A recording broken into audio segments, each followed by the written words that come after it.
Looking back at all the WrestleManias, I look at all the guys who have never main evented WrestleMania. Ric Flair, Rey Mysterio, Jake the Snake Roberts, LOD, Mr. Perfect, Rick Rude, CM Punk. It's kind of crazy to me to know that The Miz main evented a WrestleMania and none of those other guys I just said. Now, when it comes to modern wrestling, we can all agree that this is the worst WrestleMania that there is. Given that I have seen a lot of WrestleManias up to this point, there has been worse. This one was pretty close to being one of the worst WrestleManias of all time, and it just, woof, yeah. I will say this: we don't get a horrible show like this in a while. Yes, we had bad WrestleManias that were mainly bad because they were dragged to the moon, where WrestleMania went like 5 hours. This was 3 hours, so thank goodness for that. It was 3.5. Luckily, they cut stuff out. They cut out a stupid segment with Snoop Dogg, Teddy Long doing auditions like if there was American Idol. Find out that Hornswoggle can rap. Zack Ryder looked like a goofball, even bigger than he already was up to this point. Um, I just hated this show. I remember watching this. Now, when I was 12 years old, which is when this show came out, I really wanted to watch the show because I was a massive wrestling fan. So I'm like, I gotta watch WrestleMania. And I remember it was a Sunday afternoon, and we couldn't afford pay per view. My dad was doing grocery shopping. We were just kind of wandering in the streets doing grocery shops, and my dad let me borrow his phone just to calm me down or something. And I just chose to read the results of WrestleMania, and then I started reading some of these results, and I was just like, oh goodness, this is really bad. As a 12-year-old, me saying that is just insane. The show hadn't finished up to that point, but I was just like, oof, it looks like the show wasn't that good. And then eventually, I had a friend who showed me how to watch pay-per-views for free. I will not say how, but I watched it, and it was pretty bad. There was some good matches. Well, one match was memorable for the greatness that it was, and then one match was remembered for how awful it was, and then we had a very questionable main event. But man, let's just start talking about it. The arena set is great. Carrie Hilson opening with America the Beautiful, one of Atlanta's own. Carrie Hilson had one of my favorite songs growing up, Knock You Down. But that's as good as it gets because we kick off the night with Yabba Dabba, the Rock guest host. And this is not your typical Rock. This was a watered down PG version of the Rock that even he would admit now was like really lame. And yeah, the team bring it. All he really did was bury John Cena. You're really gonna bury the guy who's gonna headline the show? They basically told you that he was gonna interfere in the Miz and John Cena match, given how heavily involved he was on that match and the build leading up to it. Throughout the night, The Rock has a bunch of weird segments. One where Eve Torres is feeling his arm and then turns around and then finds Mae Young.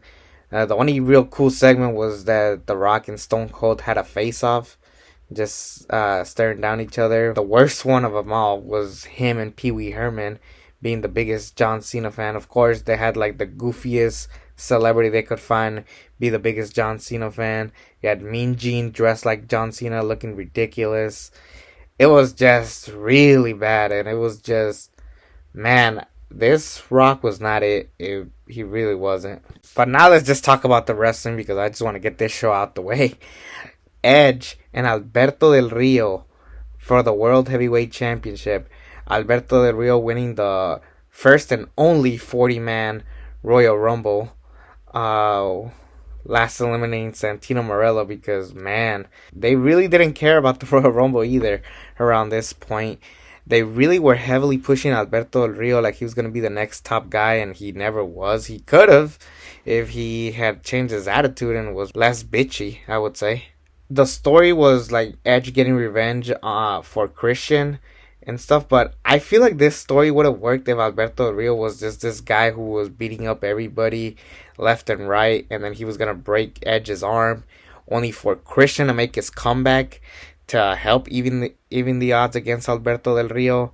That's the only way it would have worked, or either that or have Edge and Christian wrestle, because this was gonna be Edge's last WrestleMania. Now, granted, we didn't know he got injured maybe like a week later, but this was Edge's last match for a long time, and well, we didn't know that yet. But it sucks that we never got Edge and Christian at a WrestleMania. That's pretty sad. And like I said, I feel like this match would have worked if this was the night where Christian came back, not at Elimination Chamber, because if you had Christian beating Alberto Del Rio multiple times leading up to this match, then why don't we just do Christian and Edge? It was right there on paper, and you guys just flopped and ruined it. And I hated this match. It was not a bad wrestle match. It was just really bad in the sense that, like, this is a world title match. Alberto Del Rio just does not know how to wrestle like a world champion, let alone wrestle for a world championship. It's just Alberto Del Rio was just too green at this point. He was not ready for a position like this. And if you don't believe me, you should know, because this opened the show. This is the first match of WrestleMania, and you're kicking it off with a guy who does not deserve to be a world champion. And then you got the veteran Edge, who was pretty much carrying this match. The match ends with Christian going after Brodus Clay, who I forgot was even teamed up with Alberto Del Rio when I saw this. Spear to Alberto Del Rio, 1, 2, 3. Then they break Alberto Del Rio's car, which is at the entrance ramp. It was very clear this feud was going to continue, but unfortunately Edge had to retire. And then they had to pivot and have that awesome feud with Randy Orton and Christian, which saved this world championship from being buried even more than it already was. On to Rey Mysterio versus Cody Rhodes in a regular match, and I like the feud here. It was basically, at this point, Cody Rhodes was this dashing persona where he was having these segments where he was telling people how they can be dashing, being such an arrogant bastard. And then one night, Rey Mysterio and Cody have a match where Rey Mysterio has a knee brace and hits Cody with it, and it breaks his face, even though Cody looks fine. I would have wished that they went all the way where, like, Cody Rhodes is, like, scarred or, like, hurt, and then he has to wear that plastic mask. It could have worked, but they didn't fully commit to it. But I do like the match and the in-ring chemistry, and the fact that this match was just such a simple feud. Cody Rhodes creating a new character from dashing to undashing. Rey Mysterio coming out as Captain Mysterio, callback to Captain America, which was coming out around this time. I really like this match, and they finally gave Rey Mysterio a match that was longer than 10 minutes. So it was 11 minutes. I'll take it. And he put Cody Rhodes over, the Atlanta guy. Finally, they were actually building stars. Unfortunately, it didn't lead to anything. It led to Stardust in the near future. But hey, you know what? They gave Cody a chance, and they gave him his first singles match at a WrestleMania. This was, to me, one of the better matches of WrestleMania. Then we get, oh my goodness, the Core. Anybody remember the Core? Yeah, basically the real new Nexus. It was Wade Barrett, Heath Slater, Justin Gabriel, and Ezekiel Jackson taking on Big Show, Kane, Santino Marella, and replacing Vladimir Kozlov was Kofi Kingston. I guess they realized Vladimir Kozlov wasn't good enough to be at a WrestleMania, so they got a bigger star in Kofi Kingston, who also wanted revenge against the Core, who took their IC belt. And this is a way to bury some champions, because Wade Barrett, Heath Slater, and Justin Gabriel are IC and tag team champions. And this match went on for, it says here, a minute and a half. It felt shorter, where everybody's hitting their big moves. They're all making their big dives. Big Show KOs Slater, pins him 1, 2, 3, and your winners are Big Show, Kane, Santino Marella, and Kofi Kingston. Just a sad way. And for me, this really told you that Money in a Bank was not ready to be out of the WrestleMania picture. They should have continued Money in the Bank for at least 2 more years, and then eventually in 2013 they should have done its own separate branded pay-per-view, because I personally believe that there has been some goods in the Money in the Bank pay-per-view. Of course, Punk and Cena happened this year. If we never had the Money in the Bank pay-per-view, we probably would have never seen the Heist of the Century. So there has been some good of removing Money in the Bank from WrestleMania, but not a lot. And I think it was still a little too soon to take it away from us. And this was a prime example of it. This 8-man tag team match was awful. We move on to Randy Orton versus CM Punk. I do like the callback that they did for Unforgiven 2008 being the reason why Punk had to tag Orton.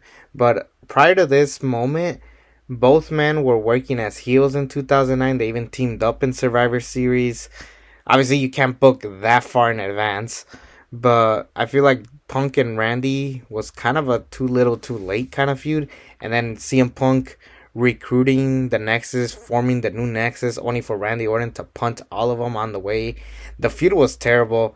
I remembered the Raw GM announced that they were going to fight at WrestleMania. However, CM Punk had a Nexus member of their corner if they can beat Randy. And sure enough, Randy beat everybody one by one, punting them, making sure that they were out of it. So then Punk was on his own. Punk had the advantage once the Nexus were away. I feel like CM Punk was a lot stronger without the Nexus, and that is pretty sad, because this match was actually pretty enjoyable. It was not the greatest thing of all time. The whole Randy Orton punting the Nexus does play into this match, because CM Punk works the knee of Randy Orton, injuring him. There's a part at the end where Randy Orton's about to punt CM Punk, but his knee breaks midway in the run, so CM Punk takes advantage. He has a big dive, which leads into an RKO from out of nowhere from the top. Cool moment, and honestly, it was a really enjoyable match that I enjoyed. One of the few good matches on this WrestleMania. In 2011, Randy Orton has that awesome feud with Christian, and then, of course, the pipe bomb from CM Punk. So these guys move on to better stuff later this year.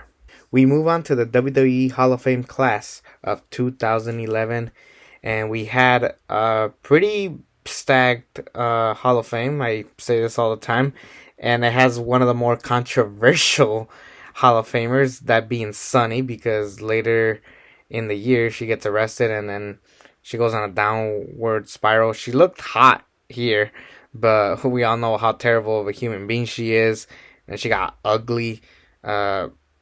Shame. This woman should be ashamed of herself. Tamara, shame on you.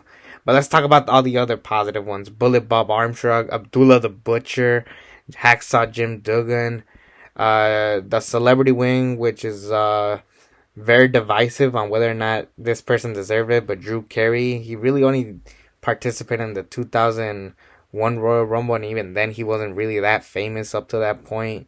We had Oh What a Rush, the Road Warriors, Hawk Animal with Paul Ellering. That was great. A beautiful speech from Animal and Paul Ellering, and then having Hawk's action figure on the table when they're giving their speech.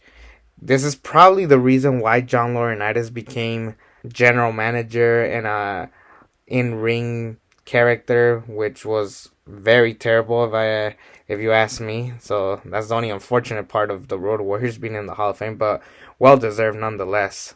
But of course, the headliner, the showstopper, the Heartbreak Kid, Shawn Michaels, closes off this Hall of Fame. Well deserved. I wish Sonny wasn't in it, but other than that, I can't really complain about this Hall of Fame class. Now, what I am going to complain about is this god-awful monstrosity of a match, which is Jerry the King Lawler and Michael Cole. Oh my goodness, this was so bad, and I forgot how awful it was. Rewatching it, I am just shocked I made it. First of all, you know it's bad when they had so many entrances all over this place, scattered everywhere. We had Booker T coming out. We had Jim Ross coming out, basically telling you that they're going to be on commentary with Josh Matthews.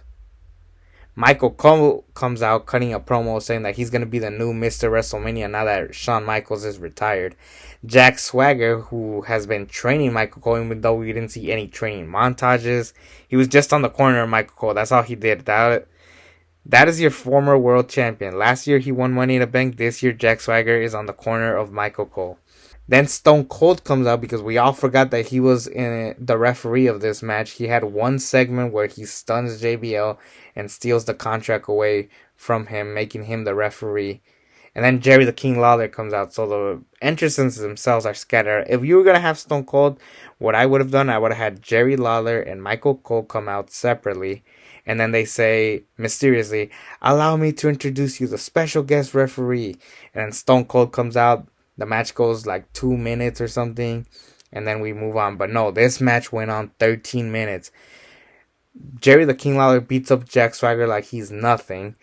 Michael Cole and Jerry the King Lawler shake hands, only for Jerry the King Lawler to pull him from the coal mine. This is when he had the stupid coal mine thing. Somehow Michael Cole gets some moves in, gets some momentum that are awfully botched. Can't even do a dive without just splatting. Like, what were they thinking? It should have just been Michael Cole getting his ass kicked for 2 minutes, and only for the ending where Michael Cole pushes Stone Cold. Stone Cold punches Michael Cole. Jerry the King Lawler does his move, puts the ankle lock on him. Michael Cole taps out immediately. They take forever for them to ring the bell. Even Jim Ross goes, finally, this match is over. Just showing you how awful this match was. Booker T comes to celebrate for no reason other than he's going to be in Tough Enough with Stone Cold Steve Austin. Then he gets stunnered. That's right, Stone Cold didn't even stunner Michael Cole. Can you believe that? Anyways, it probably would have been the worst stunner of all time. Anyways, the Raw GM, that sounds, I'm shocked we didn't even reveal who the anonymous Raw GM was on this show. They completely erased the Raw GM after this for a while, and then they bring him back next year only to reveal it was Hornswoggle, which was stupid. Anyways, we had, Jesus, I keep scattering this because I'm just so exhausted with this match. We had Josh Matthews read the message saying that Michael Cole has won by disqualification. And I remember back to grocery shopping when I was 12 years old, reading that result. Michael Cole defeated Jerry the King Lawler by disqualification. I said to myself, wow, that is bad. A 12-year-old thought that. Can you believe that? And I was right. This was one of the worst matches of all time. That's right, not the worst WrestleMania match of all time, the worst match of all time. They should be embarrassed of themselves for putting this stupid match together. I hate it. Let's just talk about something positive because I'm going to lose my mind if I have to talk about this match ever again. Undertaker and Triple H. Phenomenal no holds barred match. Even though the feud was just, okay, let's just put these two guys together because Shawn Michaels fought him last year and ended his career. Let's just bring it in here just for the sake of it. And man, they killed it. They had an amazing match. They had great entrances with Metallica's For Whom the Bell Tolled coming out with Triple H and like those knights coming out, and then Triple H looking like a king was badass. If you watch this show live, you should know that Undertaker came out to There Ain't No Grave Can Hold My Body Down, only for the song to get copyrighted, and then they change it back to the Undertaker's regular theme song. Like I said, the match was great, and I actually thought that Triple H had a shot at beating the streak. Maybe if he beat the streak, I don't know what would have happened, because it definitely would have made the show memorable for something other than that god-awful Jerry Michael Cole match. Let's talk about the positives. Anyways, there was a part where Triple H hits a tombstone on the Undertaker, and I'm like, oh, that's how it ends.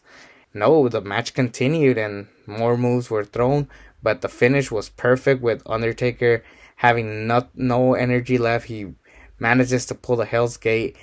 Triple H drops the sledgehammer, going 19-0. The Undertaker won the battle, but Triple H won the war. Triple H walks out, but Undertaker has to be carried out because of how brutal he was. And when I saw that finish, I knew that we were gonna get this match again at WrestleMania 28.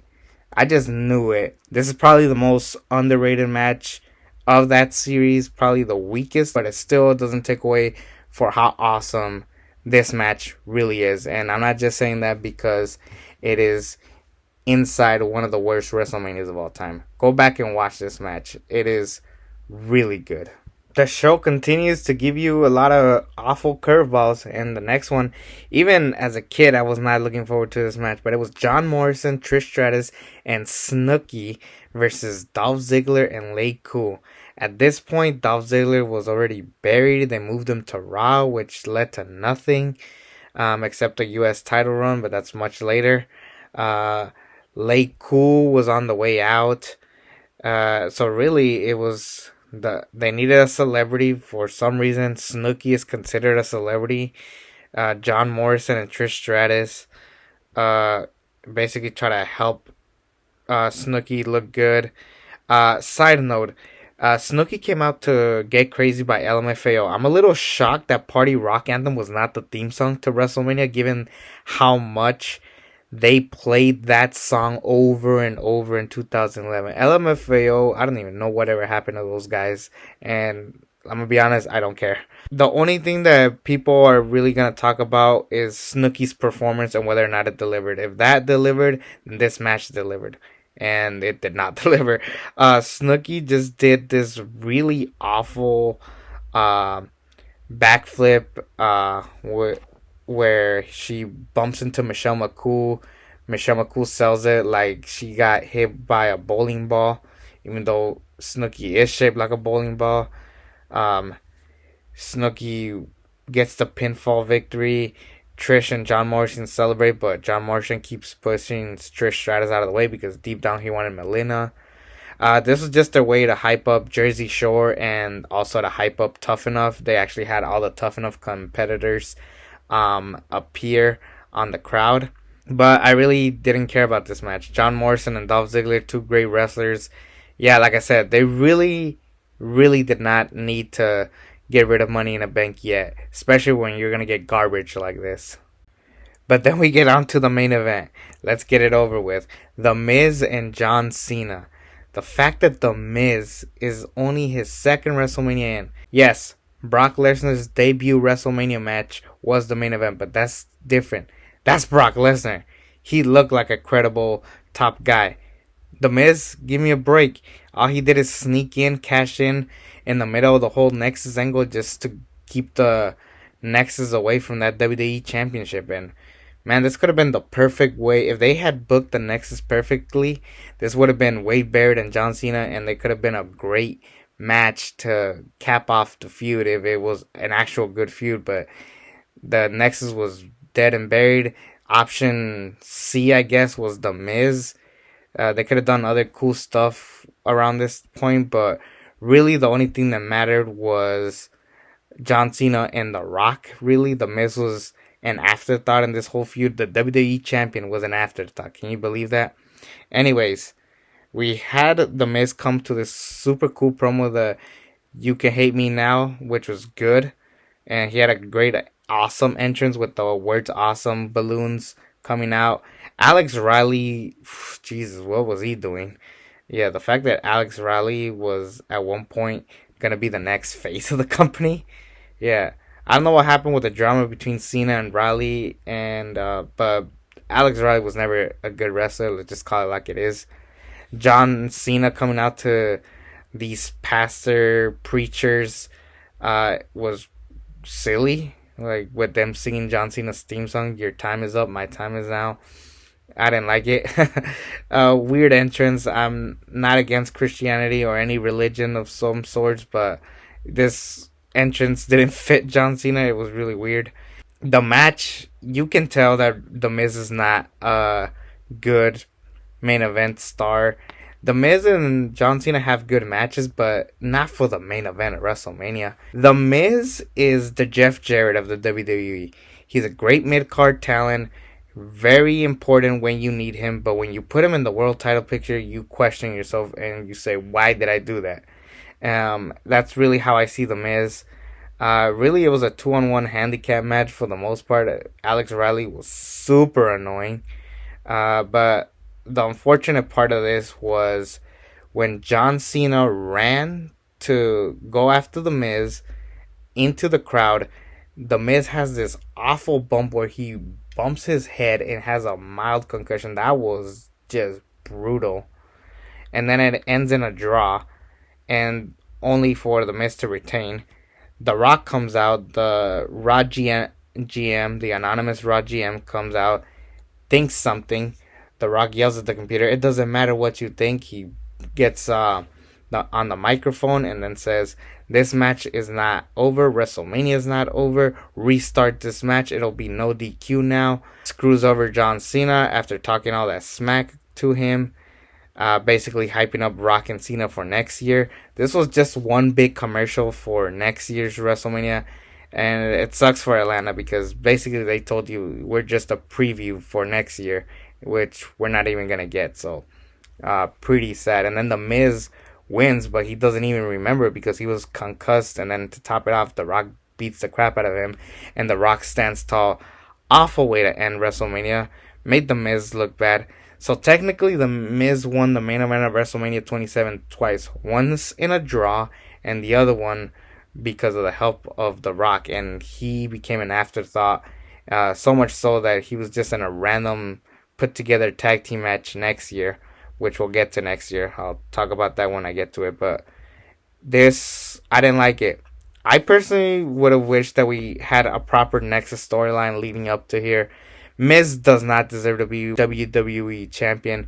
Maybe Wade Barrett didn't fit the category of being WWE champion, but he at least looked the part, and then we can see that he had it. He had the look, he had the charisma. We weren't sure where he was going to yet, but really it should have been Wade Barrett and John Cena capping off the Nexus feud here. But what we got was just this awful monstrosity of a show.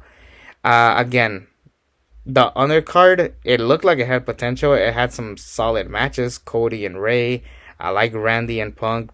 And of course, I like Undertaker, Triple H. But even that stuff was just alright. Everything else was god awful.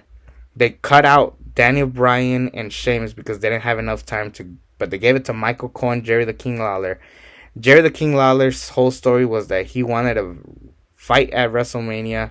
He wanted to have a match at WrestleMania, and he loses it by DQ to Michael Cole, of all people. This is just, oh my god. If it wasn't for Undertaker and Triple H, hands down, this is an F. I'm giving this show a D-, and it's really that one match that saves it. I don't ever want to watch this show ever in my life. I really only want to watch Undertaker and Triple H. That match was awesome. Everything else, I could live without. Anyways, that's my review. Let's get on to a great WrestleMania. WrestleMania 28. I'll see you all later.